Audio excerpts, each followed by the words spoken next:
Hello friends, Excel अंकुश में आप सभी का स्वागत है। एक्सेल और मार्केटिंग के सेशन में हम आज देखेंगे मॉड्यूल 2।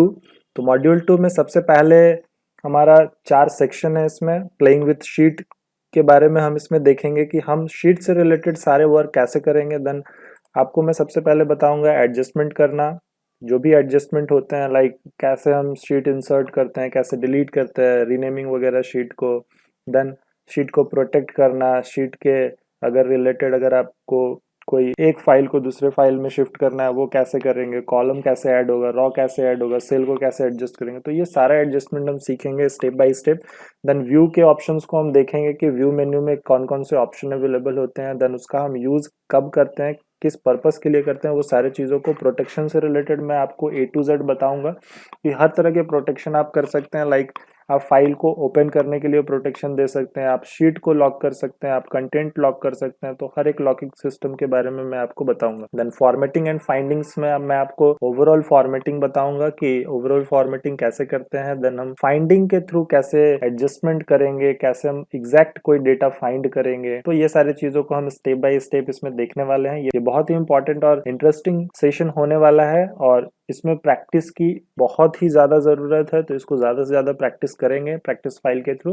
तो चलिए हम स्टार्ट करते हैं सबसे पहले एडजस्टमेंट का ये सेशन। तो एडजस्टमेंट में हम देखते हैं कि क्या हम सीखने वाले हैं। चलिए, ये न्यू फाइल ओपन हो गया। इस तरह से आप एक न्यू फाइल ले ले कंट्रोल एन करके प्रैक्टिस करने के लिए। तो एडजस्टमेंट में हम क्या देखने वाले हैं, तो एडजस्टमेंट में हम देखेंगे सेल से रिलेटेड एडजस्टमेंट, सीट से रिलेटेड एडजस्टमेंट। सबसे पहले मैं आपको बताता हूँ शीट को एडजस्ट करना। देखिए यहाँ पे मेरे पास डिफरेंट शीट्स बने हुए हैं, ठीक है।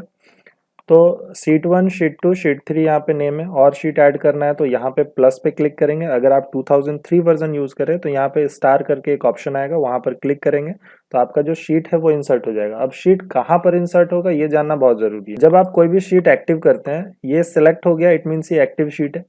तो जैसे ही जो शीट एक्टिव होता है, यहाँ पर ऐड करने पे क्या होगा, उस शीट के जस्ट बाद में वो ऐड होगा। सपोज मुझे 4 और 2 के बीच में ऐड करना है तो मैं 4 को सेलेक्ट करूंगा और मैं यहाँ पे ऐड करूंगा तो वो 4 के जस्ट बाद में ऐड हो जाएगा। मुझे 4 से पहले करना है, यानी कि मुझे शीट 1 को सिलेक्ट करना है और मैं यहाँ पे ऐड कर दूंगा। तो शीट हमेशा सेलेक्टेड शीट के राइट में ऐड होता है, ये आप ध्यान रखेंगे। अब शीट ऐड हो गया। शीट को ऐड करने के लिए और भी आपके पास तरीका है, कैसे करेंगे। तो इंसर्ट ऑप्शन में यहाँ पर जब जाएंगे तो आपके पास इंसर्ट शीट का ऑप्शन आएगा। इंसर्ट शीट पे क्लिक कर दें। इंसर्ट शीट जैसे ही आप करेंगे यहाँ पे आपका शीट इंसर्ट हो जाएगा। या फिर इसका एक बेस्ट टेक्निक मैं बताता हूँ आपको। सिंपली आपको क्या करना है, अपने कीबोर्ड से शिफ्ट और F11 बटन प्रेस करेंगे। जी हाँ दोस्तों, शिफ्ट और F11 करेंगे तो भी आप डायरेक्ट शीट को इंसर्ट कर सकते हैं, ठीक है। जैसे ही आप शिफ्ट F11 करेंगे आपका शीट क्या होगा, इंसर्ट हो जाएगा। तो इस तरह से आप शीट को इंसर्ट कर सकते हैं। अब शीट को डिलीट कैसे करेंगे, तो सिंपली आपको शीट को सेलेक्ट करना है, राइट क्लिक करना है, देन डिलीट का ऑप्शन आएगा, यहाँ से आप शीट को डिलीट कर सकते हैं। शीट के ऊपर राइट क्लिक करें, राइट क्लिक करके डिलीट, या फिर दूसरा जो ऑप्शन होता है, सीट सेलेक्टेड है, डिलीट ऑप्शन पे जाएंगे और यहाँ पे डिलीट शीट का ऑप्शन होता है, डिलीट शीट पर क्लिक कर दे, वो वापस आ जाएगा। लेकिन ध्यान रखिएगा कि ये अंडू नहीं होता है, ठीक है। ऐसा नहीं कि आप शीट डिलीट कर दें उसके बाद आप खोजते रहे मेरा शीट कहाँ गया। शीट डिलीट होने के बाद ये अंडू नहीं होता, आप उसको वापस नहीं ला सकते हैं। तो ध्यान रखिएगा, कोई इंपॉर्टेंट फाइल को मत डिलीट कर दीजिएगा। चलिए, तो इस तरह से आपको शीट को इंसर्ट करना और डिलीट करना है, डिफरेंट वेज मैंने बताया। देन अब शीट को हम लोग रीनेम कैसे करेंगे, तो सिंपली आपको क्या करना है, डबल क्लिक करना है। डबल क्लिक करके आप उस नेम को बैकस्पेस से डिलीट कर दें। देन सपोज मुझे यहाँ पे एडजस्टमेंट का कोई फाइल बनाना है, मुझे यहाँ पर सैलरी स्लिप बनाना है, मुझे यहाँ पर सेल्स ऑर्डर बनाना है, मुझे परचेज ऑर्डर बनाना है। तो जो भी आपको रिलेटेड डॉक्यूमेंट फाइल बनाने हैं उससे रिलेटेड आप यहाँ पर नेम मेंशन करें। जैसे मुझे बनाना है जून, तो मैं जून सेल्स रिपोर्ट करके इसका नेम लिख दिया। यहाँ पर मुझे जुलाई का बनाना है तो मैं फिर से पूरे चीजों को नहीं लिखने वाला हूँ। मैं सिंपली क्या करूंगा, इस पर डबल क्लिक करूंगा और इसको Ctrl+C से कॉपी कर लूंगा। जी हाँ दोस्तों, कॉपी कर लीजिए। देन इस पर डबल क्लिक करके उसको पेस्ट करिए और पेस्ट करके आपको जून की जगह पे क्या करना है, नेम दे सकते हैं। सिंपली आपको क्या करना है, कॉपी किया हुआ है, Ctrl+V से पेस्ट करिए और सिंपली आपको क्या करना है, यहाँ पर नेम चेंज कर देना है। तो इस तरह से आप क्विक और इजी अपने शीट को अरेंज कर सकते हैं, ठीक है। जब आप मल्टीपल शीट बनाते हैं तो एक शीट से दूसरे शीट में जाने के लिए या तो आप डायरेक्ट क्लिक कर सकते हैं या फिर कंट्रोल के साथ पेज डाउन करने से आगे की ओर शीट मूव होगा और कंट्रोल प्लस पेज अप करने से बैक की ओर पीछे की ओर शीट मूव होगा। जैसे सपोज अभी मैं जुलाई में हूँ, मुझे अगस्त में जाना है तो मैं पेज डाउन करूंगा, और अगर मैं जुलाई में हूँ मुझे जून में जाना है तो मैं पेज अप करूंगा। ठीक है, तो इस तरह से आप एक शीट से दूसरे शीट में पेज अप और पेज डाउन करके डायरेक्टली स्विच कर सकते हैं। देन यहाँ पर आपके पास राइट क्लिक करने पे शीट का ऑप्शन आएगा। देखिए जो भी शीट अवेलेबल होंगे वो सारा शीट यहाँ पर शो करेगा। ये तब हम लोग यूज करते हैं जब आपका शीट का लेंथ बहुत ज्यादा बड़ा हो जाता है तो आप इस शीट को नहीं देख पाएंगे। तो उसके लिए आप सिंपली राइट क्लिक करेंगे तो यहाँ पे शीट का जो भी नेम होगा उस पर सिलेक्ट करके आप ओके कर देंगे तो आप डायरेक्टली उस शीट पे पहुंच जाएंगे। देन हम लोग बात करेंगे नेक्स्ट ऑप्शन की। ये तो शीट से रिलेटेड ऑप्शन है। अब हम लोग बात करेंगे कॉलम से रिलेटेड ऑप्शन की। देखिए कॉलम में क्या होता है कि ये आपका पूरा कंप्लीट कॉलम हो गया, बी आपका कॉलम हो गया, सी आपका कॉलम हो गया। तो सपोज मुझे कॉलम ए को अरेंज करना है तो मैं यहाँ से क्या करता हूँ, कॉलम का विड्थ को एडजस्ट कर सकता हूँ इस तरह से। ठीक है, इस तरह से बी को एडजस्ट कर सकता हूँ, इस तरह से सी को एडजस्ट कर सकता हूँ। तो इस तरह से आप किसी भी कॉलम को एडजस्ट कर सकते हैं। अगर मैंने बोला कि आपको ए बी और सी तीनों का साइज सेम करना है तो मैं क्या करूंगा, ए बी सी तीनों को सिलेक्ट करूंगा। ठीक है, तो यहां से सिलेक्शन कभी ना करें। सिलेक्शन आपको कहां से करना है, ऊपर से आपको सिलेक्शन करना है। ऊपर से सिलेक्शन करने के बाद अगर आप किसी भी एक का साइज को छोटा बड़ा करते हैं, किसी भी एक का, तो वो तीनों में काम करेगा। अगर मैं बी को छोटा करता हूं तो वो ए और सी दोनों को छोटा कर देगा। अगर मैं बी को बड़ा करता हूं तो ए और सी दोनों बड़ा हो जाएगा। तो इस तरह से आप किसी भी एक कॉलम को रिसाइज करेंगे तो वो सारे सेलेक्टेड कॉलम को वन टाइम में करेगा। जैसे सपोज मान लीजिए मुझे यहाँ से यहाँ तक का जो डेटा है उसको छोटा साइज में रखना है तो मैं इतना सेलेक्ट करके छोटा साइज कर दूंगा तो ये ऑटोमेटिक एडजस्ट हो जाएगा। लेकिन यहाँ पर एक कंडीशन है कि सपोज मान लीजिए मुझे इनका साइज, एक पर्टिकुलर साइज बोला गया है कि मुझे इसका साइज जो है वो 2 रखना है। इट मीन्स विड्थ जो है वो 2 रखना है। तो मैं कैसे करूंगा, तो मैं सिंपली जहां से जहां तक मुझे साइज 2 रखना है मैं वहां से वहां तक सेलेक्ट करूंगा। सेलेक्ट करने के बाद आप फॉर्मेट ऑप्शन पर जाएंगे। फॉर्मेट में जाने के बाद आपके पास ऑप्शन आएगा कॉलम विड्थ का।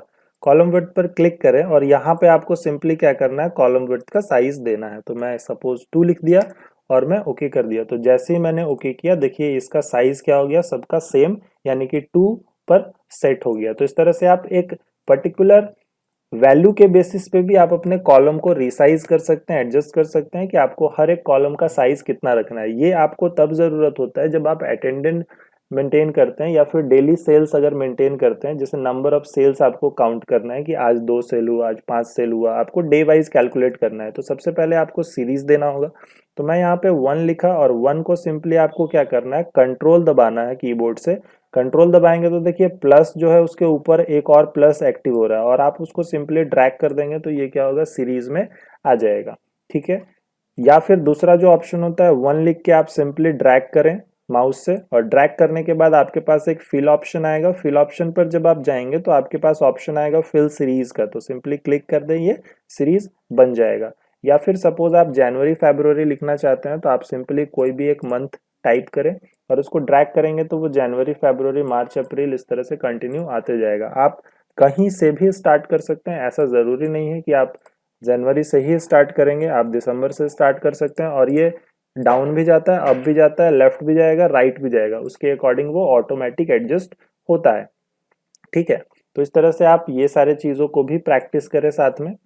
अब देखिए जैसे कि मैं यहाँ पर कोई डेटा लिखता हूँ, जैसे मैं यहाँ पे बनाया serial number, clients, date of issue. ठीक है, अब सिंपली तीनों को मैं एक बार में कैसे सेट करूंगा, तो सिंपली आपको तीनों को सिलेक्ट करना और डबल क्लिक कर देना है। जैसे ही आप डबल क्लिक करेंगे, बीच में कहीं पे भी डबल क्लिक करेंगे तो ये कंटेंट के बेसिस पे साइज को एडजस्ट करेगा। जी हाँ दोस्तों, देखिए कंटेंट जितना बड़ा है उसके अकॉर्डिंग वो साइज एडजस्ट हो गया। जैसे मैं इस सेल में क्या करता हूँ, बहुत बड़ा कंटेंट लिख देता हूँ।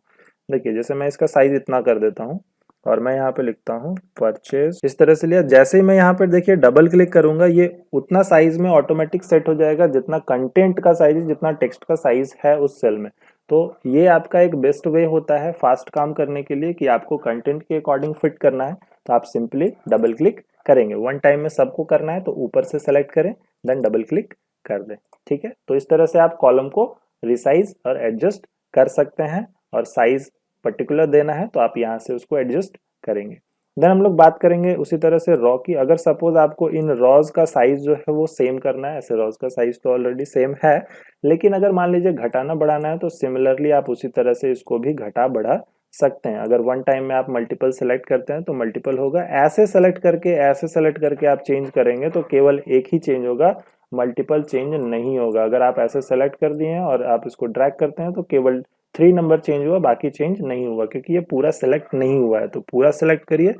पूरा सेलेक्ट कहाँ से करना है, तो ये नंबर के ऊपर से आपको ड्रैग करना है, उसी तरह से अल्फाबेट में अल्फाबेट के ऊपर से ड्रैग करना है। देन आप उसको एडजस्ट करेंगे तो ऑटोमेटिक सबका साइज क्या होगा, सेम जाएगा। अगर आपको इसको भी वैल्यू के अकॉर्डिंग करना है तो आप उसको सेलेक्ट कर लें। सेलेक्ट करने के बाद आपको फॉर्मेट ऑप्शन में जाना है। फॉर्मेट ऑप्शन में जाने के बाद आपको उसी तरह से जैसे कॉलम विड्थ था उसी तरह से यहाँ पे रॉ हाइट है, रॉ हाइट यहाँ पे जैसे मैं दे दिया 15, तो 15 नॉर्मली होता है, उसके अकॉर्डिंग वो सेट हो जाएगा। ठीक है, तो इस तरह से वो सेट हो गया। तो इस तरह से रॉ और कॉलम को आप एडजस्ट कर सकते हैं। ठीक है, तो इस तरह से एडजस्ट करें।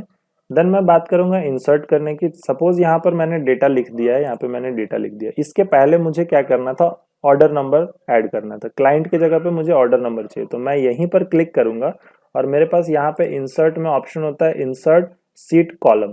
ठीक है, मैंने बी को क्लिक किया और बी पे क्लिक करने के बाद इंसर्ट सीट कॉलम पे जाऊंगा, तो जो भी कॉलम सेलेक्ट किया हूं वो कॉलम खाली हो जाएगा और उस कॉलम के डेटा को वो क्या करेगा, राइट में शिफ्ट कर देगा। ठीक है, जैसे मुझे डी को खाली करना और डी का जो एरिया है वो आगे शिफ्ट करना है, तो मैं सिंपली डी को सिलेक्ट किया और इंसर्ट सीट कॉलम कर दूंगा, तो डी मेरा खाली हो जाएगा, डी मेरा ब्लैंक हो जाएगा। देन डेटा जो होगा वो ई में शिफ्ट हो जाएगा। तो इस तरह से आप उसको एडजस्ट कर सकते हैं, यानी कि आप इंसर्ट कर सकते हैं। डिलीट करना होगा तो जिसको भी डिलीट करना है उसको सिलेक्ट करिए और सिलेक्ट करने के बाद आपके पास ऑप्शन आएगा डिलीट शीट कॉलम का, इस तरह से आप उसको डिलीट कर सकते हैं। जो सेलेक्टेड होगा वो डिलीट हो जाएगा। सिमिलरली आपको कोई रॉ इंसर्ट करना है, जैसे मुझे इसके ऊपर एक हेडिंग देना है, मुझे रॉ इंसर्ट करना है, तो मैं 1 पर क्लिक करूंगा और 1 पर क्लिक करने के बाद देखिए ये ऑटोमेटिक ऑप्शन देता है।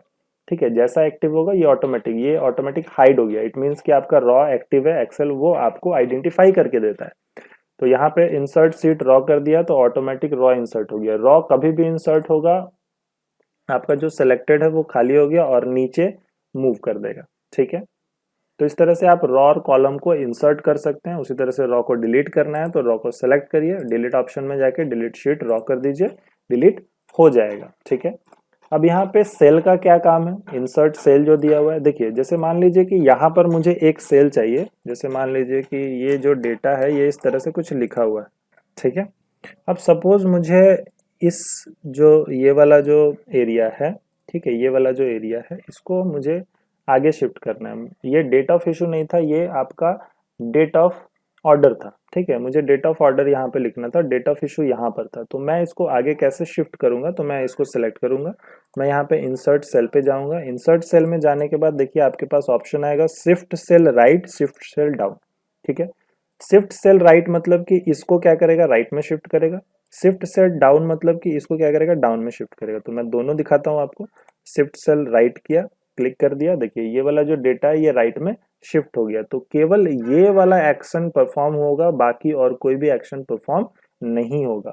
ठीक है, और अगर मैं इसको डाउन शिफ्ट करता हूं तो ये इस तरह से नीचे चला जाएगा। तो ये बहुत ज़्यादा इंपॉर्टेंट नहीं है, लेकिन मैं चाहता हूं कि आपका कॉन्सेप्ट जो है वो क्लियर रहे, तो ध्यान रखें। और इसी तरह से मुझे इस सेल को पर्टिकुलर डिलीट करना है, तो मैं क्या करूंगा, यहाँ पे डिलीट सेल करूंगा। अब डिलीट सेल करूंगा तो मुझे कौन सा डेटा कहाँ चाहिए, तो देखिए यहाँ पे लिखा हुआ है shift cell up, shift cell left. अगर मैं इसको डिलीट करता हूँ तो ये मुझे ऊपर चाहिए, तो मैं शिफ्ट सेल अप यूज करूंगा। अगर मैं इसको डिलीट करता हूँ और ये मुझे यहाँ पर चाहिए तो मैं शिफ्ट सेल लेफ्ट करूंगा। तो मुझे अप करना है, तो इस तरह से आप उसको एडजस्ट कर सकते हैं सिंगल सेल डिलीट करके भी। ठीक है, तो इस तरह से आप उसको एडजस्ट करें। तो ये एडजस्टमेंट का जो पार्ट है ये बहुत इंपॉर्टेंट है। इस तरह से आप पर्टिकुलर एडजस्ट करें सारे चीज़ों को। मर्ज के बारे में और रैप टेक्स्ट के बारे में मैंने ऑलरेडी आपको बताया हुआ है। इन सारे ऑप्शंस को अच्छे से यूज करें। अलाइनमेंट बहुत ही इंपॉर्टेंट ऑप्शन होता है। बाकी बॉर्डर वगैरह और ये सब जो ऑप्शंस मैंने आपको ऑलरेडी मॉड्यूल 1 में बताया उसको अच्छे से आप प्रैक्टिस करें। और इससे रिलेटेड अगर आपको कोई भी इशू होता है तो आप मुझे जरूर बताएं। जो भी इशू होता है आप मुझे कमेंट करके पूछ सकते हैं। Thank you very much, happy learning.